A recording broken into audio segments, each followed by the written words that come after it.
ដូចចាន់ហុងកុងចឹងហើយវាផឹកស៊ីហ្នឹងវាទៅកាប់ឲ្យលើផ្ទះខ្ញុំមកគប់ឲ្យបានចូលផ្ទះខ្ញុំពេញ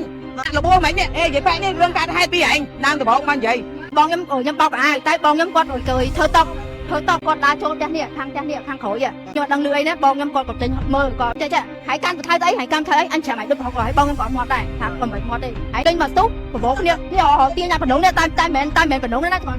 ទៅសតទេវាយកវាយបងខ្ញុំយូរទាញទៅពេលបានគេខាត់លេងហៅគ្នាយកសម្រាប់ជោគយកមកនៅវេលាម៉ោង 5 ល្ងាចថ្ងៃទី 13 ខែឧសភា ឆ្នាំ 2025 នៅផ្លូវរ៉ាតភ្លើងក្បែរវត្តនាគវុនខណ្ឌទួលគោករាជធានីភ្នំពេញមានក្រុមមនុស្សមួយក្រុមដែលកំពុងផឹកស៊ីបានបង្កភាពភ្ញាក់ផ្អើលដល់ប្រជាពលរដ្ឋដោយប្រើអាវុធដូចជាពូថៅអាញ៉ូនិងដាវដែលបណ្ដាលឲ្យមានមនុស្សរងរបួសជាទម្ងន់នារីម្នាក់បានប្រាប់ថាខណៈនាងកំពុងបោកខោអាវនិងបងប្រុសកំពុងធ្វើតុរួចហើយគាត់ដើរចូលទៅក្នុងផ្ទះពេលគាត់បានឮសំឡេងរញ៉ាយពីកន្លែងក្រុមផឹកស៊ីរួចក្រុមនោះបានសួរគាត់ថាហែងកាន់ពូថៅអីអញចិញ្ចាំហែងដូចប្រហុកលើហើយតែបងនាងក៏មិនមាត់ព្រោះមិនចង់មានរឿង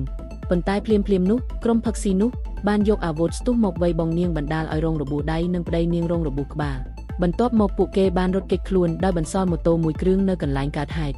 សមត្ថកិច្ចកំពុងស្រាវជ្រាវដើម្បីចាប់ខ្លួនជនដែលដល់មកដាក់ទោសតាមច្បាប់